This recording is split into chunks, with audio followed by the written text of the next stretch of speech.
bangsa Sumeria adalah salah satu peradaban tertua, dan menurut beberapa sumber paling kuno di timur dekat, dan segala sesuatu yang berhubungan dengan banyak rahasia dan misteri. Teka-teki pertama, bagaimana peradaban Sumeria muncul? Kerangka waktu kemunculan peradaban ini yang ditentukan oleh para peneliti sangat kabur. Beberapa sarjana berpendapat bahwa peradaban Sumeria antara Sungai Tigris dan Efrat, Irak Selatan modern, Mesopotamia, muncul pada pergantian 3-4 ribu tahun SME. Yang percaya lain bahwa ini terjadi jauh lebih awal, sekitar 6000 tahun SM. Sungguh aneh bahwa tidak ada penyebutan bangsa Sumeria baik dalam kronik Mesir maupun Yunani. Sementara itu, ada legenda dan mitos bangsa Sumeria yang akan dibahas nanti. Teka-teki 2, siapakah orang Sumeria itu? Siapa orang Sumeria pertama juga tidak ada yang tahu. Pada saat ini, Timur Tengah di mana-mana dihuni oleh sekelompok orang Semit, di mana orang Sumeria tidak termasuk baik secara etnis atau budaya. Itu adalah orang yang sama sekali berbeda dari suku Semit. Dan pertanyaan yang muncul tanpa sadar, bagaimana orang Sumeria bisa sampai di sana? Menurut satu versi, mereka berasal dari laut, kemungkinan dari Asia. Menurut yang lain, ada penaklukan Mesopotamia. Tetapi oleh siapa dan kapan? Versi ketiga mengatakan bahwa bangsa Sumeria berasal dari pegunungan. Versi ini didukung oleh cara pembangunan candi Sumeria dibangun di atas tanggul buatan atau di bukit bertingkat yang terbuat dari batu bata dan balok tanah liat. Selain itu, dalam bahasa Sumeria, kata desa dan gunung dieja dengan cara yang sama. Benar, hipotesis gunung memiliki kelemahan. Epik Sumeria menyebutkan tanah air bangsa Sumeria, yang mereka sebut sebagai rumah leluhur seluruh umat manusia, atau Dilmun, di mana tidak ada gunung.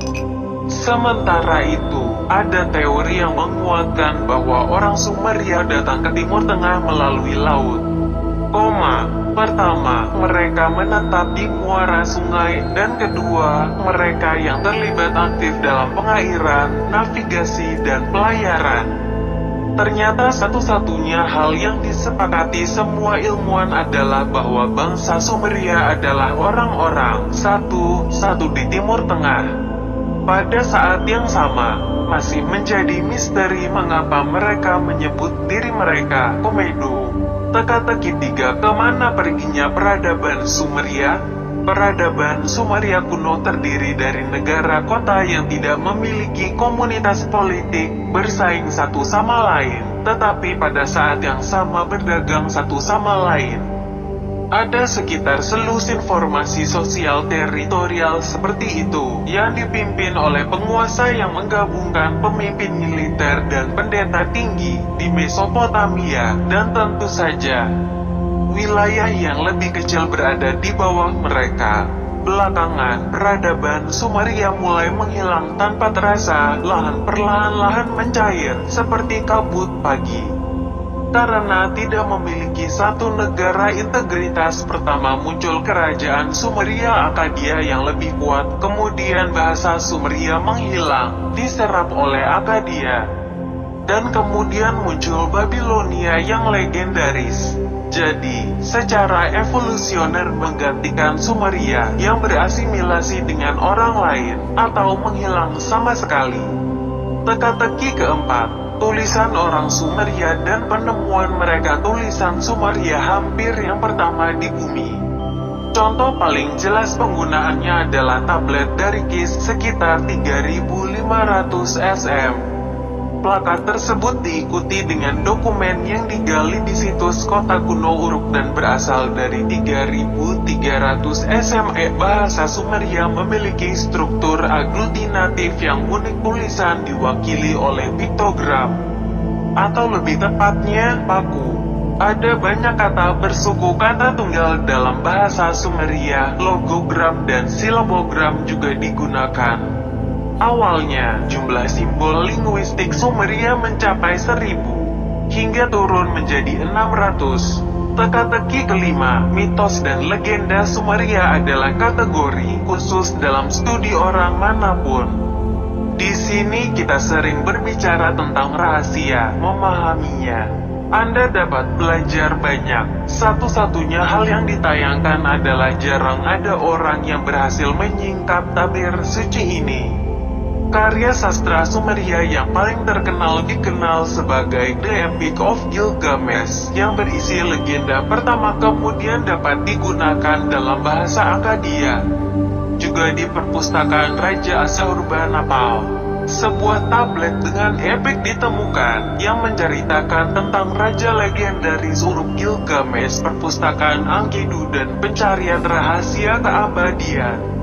Sangat mengherankan bahwa salah satu bab dari epik, yaitu kisah Utnapishtim yang menyelamatkan umat manusia dari banjir global, secara praktis legenda Alkitabiah tentang Bahtera Nuh. Secara umum, peneliti yang kompeten yakin bahwa mitos Sumeria tentang asal mula dunia dan banjir sedunia selama beberapa milenium sebelum kemunculan Alkitab telah menjadi milik budaya Indo-Iran Arya dan menguasai. Dalam Rig Veda, yang tidak kalah terkenal dari legenda yang terisi di atas adalah epik kosmogonik Sumeria Akkadian, Enuma Elis dan rangkaian tablet Urahubulu, yang dapat diterapkan sebagai semacam ensiklopedia yang terdiri dari 24 buku. Selain monumen sastra yang terdaftar, ada juga monumen lain yang tidak kalah menarik dengan minat para ilmuwan di seluruh dunia. Misalnya, selama penggalian arkeologi di antara reruntuhan Nineveh, ibu kota Assyria, sebuah perpustakaan dari lempengan tanah liat ditemukan dengan cerita tentang sejarah bangsa Sumeria dan bumi ratusan ribu tahun yang lalu. Tapi mitos Sumeria yang paling menarik menceritakan tentang asal mula alam semesta. Dia mengajari kita bahwa samudra purba, Akian, bukan bumi langit, melahirkan pulau gunung Purbakian, di mana Enlil, goyangan udara, angin, yang membagi ibu Ki, bumi, dan Ayah, langit. Teka-teki keenam, agama bangsa Sumeria. Beberapa sarjana yakin bahwa agama bangsa Sumeria kuno dalam budaya Indo-Iran dan budaya dunia lainnya. Agama Sumeria dicirikan oleh seluruh jajaran dewa dan dewa yang disebut Dinigir, tetapi di Nippur ada ekor kuil dewa Sumeria umum Enlil yang dipuja oleh orang Sumeria sebagai dewa tertinggi. Bahkan ada segel khusus di mana dewa gabungan tanda pencipta alam semesta Enlil dan dewa-dewa Enki. Secara umum agama Sumeria mirip dengan paganisme Mesir dan Yunani kuno. Karena bangsa Sumeria mengaitkan fenomena alam yang tidak dapat diwujudkan dan dilaksanakan dengan aktivitas para dewa. Kembali ke mitos. Kami mencatat bahwa salah satu legenda Sumeria menceritakan tentang dewa yang sekarat dan bangkit kembali. Ini membuktikan kepercayaan orang Sumeria pada siklus besar yang memerintah di mana-mana. Bahkan orang Sumeria yang mengira bahwa dewa manapun dapat berubah menjadi salah satu yang terpilih, tetapi manusia itu sendiri tidak diberikan untuk melihat Tuhan, karena ia hanya dapat didengar. Ide kematian Sumeria juga membuat penasaran. Mereka melihat kematian bukan sebagai penghentian total dari semua yang ada, tetapi hanya sebagai berpindah-pindah ke dunia lain, menuju keabadian. Di bumi, seseorang harus melayani para dewa, namun dengan analisis penyakit, dia tidak dapat melakukan ini. Oleh karena itu, di bumi dia menjadi tidak perlu dan berpindah ke dunia lain. Selain itu, ketika seseorang masih hidup, dia memiliki tempat yang jelas dan tugas yang ketat dalam pemerintahan dengan para penguasa, pendeta, Sedangkan untuk kuil Sumeria, gambar tukang perahu dan pengorbanan sering ditemukan di dindingnya. Pada saat yang sama, gambar altar duniawi dan bagian langit tempat pengorbanan diarahkan sangat mirip dengan kisi dan tanda berbentuk X yang ditempatkan di atasnya. Tanda bentuk U di sebelah kiri kisi tampak seperti segel Sumeria Donor. Dan pohon Natal di sebelah kanan tanda berbentuk X digabungkan dengan dewa surgawi yang menerima pengorbanan.